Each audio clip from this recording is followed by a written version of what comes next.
आत्ता माझ्या हातात जो पेपर आला त्याच्यानुसार साधारणपणे मुंबई महानगरपालिकेत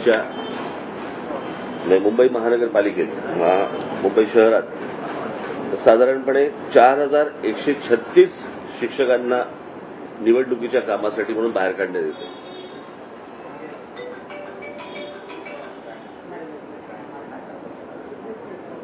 एवढे जर शिक्षक आता बाहेर काढले गेले तर त्या मुलांना शिकवणार कोण आहे याची कोणतीही व्यवस्था नाही. मला पहिला प्रश्न पडतो, निवडणूक आयोग 5 वर्ष काय करत असते? जर दरवर्षी जर तुम्ही निवडणुका आल्यानंतर जर समजा असल्या प्रकारच्या जर गोष्टी घाई गडबडीत जर करणार असाल तर निवडणूक आयोगाचं काम काय असतं 5 वर्ष? असल्या प्रकारच्या कुठच्याही अरेंजमेंट्स, असल्या प्रकारची कोणतेही लोक ते तयार का नाही करत? ते आयत्या वेळेला या शाळांवरती हे दडपण का आणतात? आणि त्याच्यामध्ये असं दिलेलं आहे त्यांनी,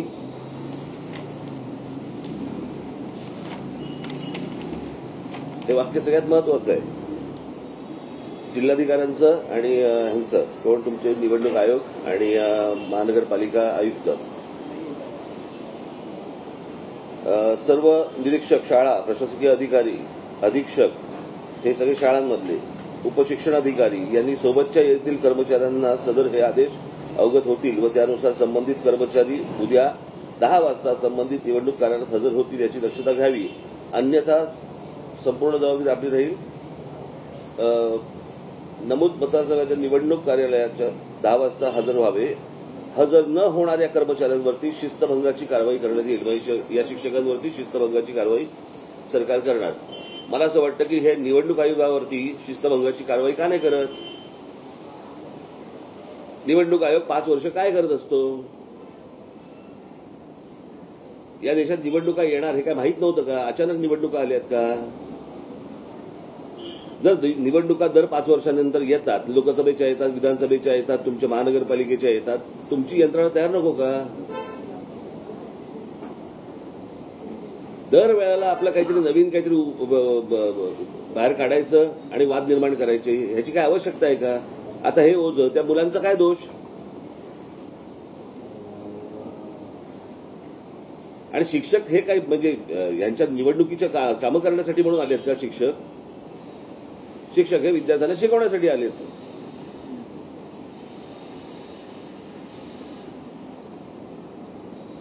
मी आता आमच्या पक्षाच्या नेत्यांशी बोलून, उद्या आमची बैठक आहे सकाळी. आमचे लोक निवडणूक आयोगाशी तातडीने बैठक बोलून घेतील, त्यांची अपॉइंटमेंट घेतील, त्यांच्याशी बोलून घेतील. आणि त्याच्यानंतर माझी शिक्षकांना विनंती असेल, कुठेही तुम्ही रुजू होऊ नका, तुम्ही विद्यार्थ्यांवरती लक्ष द्या. विद्यार्थी घडवणं हे शिक्षकांचं काम आहे. निवडणुकीचे काहीतरी कामं करत बसणं हे काही शिक्षकांचं काम नव्हे. त्याच्यामुळे त्याची यंत्रणा निवडणूक आयोगाने, आयुक्तांनी, कोणी जे असतील त्यांनी त्याची निवडणुकीची तयारी करावी. लोक नवीन त्यांनी नियुक्त करावेत, त्यांना प्रशिक्षण द्यावं. परंतु या शिक्षकांनी कोणत्याही प्रकारे रुजू होऊ नये. आणि मला बघायचंच आहे कोण कुठच्या शिस्तभंगाची यांच्यावरती कारवाई करते ते. त्याच्यामुळे लवकरच या निवडणूक आयोगाबरोबर आमची बैठक होईल. आमचे नेते जातील, त्यांच्याशी बोलणी करतील आणि त्याच्यानंतर पुढचं जे काय असेल ते मी आपल्याशी संबंधित विषय बोलू. ठीक आहे, धन्यवाद. कोर्टाची ऑर्डर त्याच्यामध्ये आलेली आहे. कोर्टाने असं दिलेलं आहे की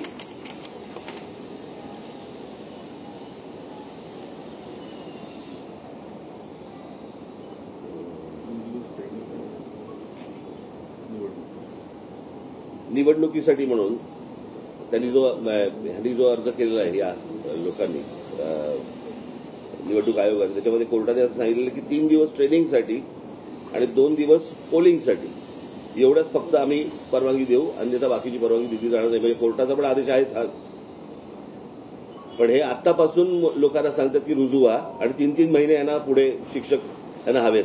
कशासाठी हवेत? त्याच्यामुळे निवडणूक आयोगाशी, आयुक्तांशी चर्चा करू आणि त्याच्यानंतर मी आपल्याला पुढे काय करायचं सांगेन. सर, एक बार हिंदी में बता दीजिए. बस रे बाबा.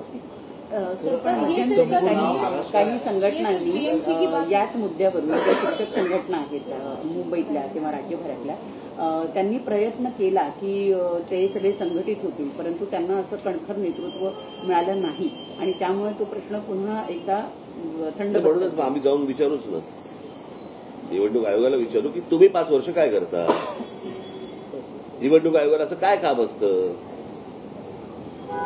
निवडणुकीचा आयुक्त जो कोण असतो, बरोबर आहे, तो तर 5 वर्ष तिकडेच असतो ना, मग तो काय करतो. यांना 5 वर्षामध्ये यंत्रणा उभी करता येत नाही का. आणि निवडणुका आल्यानंतर तुम्ही बोजा टाकताय या लोकांवरती, ही कुठची पद्धत. तुम्हाला माणसांना उभी करतायत. पण ही काय पहिली निवडणूक आहे का देशातली, किंवा आता आम्हाला समजतच नाहीये किती लागणार आहेत लोक आणि काय लागणार लोक. इतक्या निवडणुका झाल्या. तुम्हाला किती माणसं लागतात, कशाला माणसं लागतात, केव्हा माणसं लागतात, सगळं तुम्हाला माहिती आहे.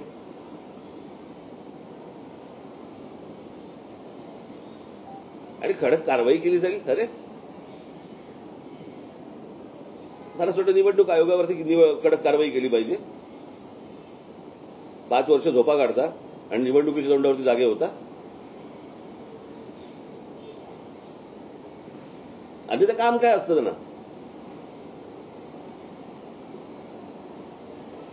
ये केवल मुंबई में नहीं, लेकिन महाराष्ट्र भर में जितने भी शिक्षक हैं, जो स्कूल्स हैं सरकारी, उनके ये पत्र गया हुआ है. तो मुंबई में जिस तरीके से आज आपके पास देखिए, ये इलेक्शन कमिश्नर जो है वो सिर्फ मुंबई के लिए नहीं है, महाराष्ट्र के लिए है. तो बात तो महाराष्ट्र की होगी.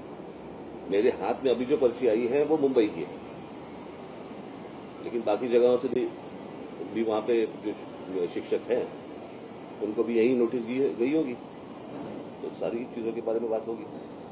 काही शाळेच्या शिक्षकांवर एफआयआर देखील झाल्याचं अशी पण माहिती आहे.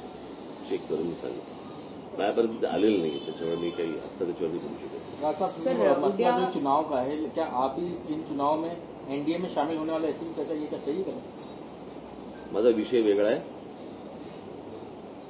ज्यावेळेला निवडणुकीवरती बोलायचं त्यावेळेला मी निवडणुकीवरती बोलतो. आलायत म्हणून विचारायचं नाही.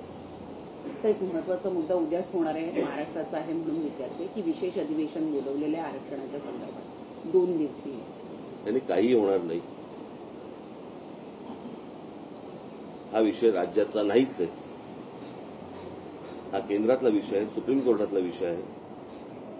मी तुम्हाला मागच्या वेळेला सांगितलं होतं की ह्याच्यामध्ये टेक्निकल प्रॉब्लेम आहेत, ते सुटल्याशिवाय हे विषय पुढे जाणार नाहीत.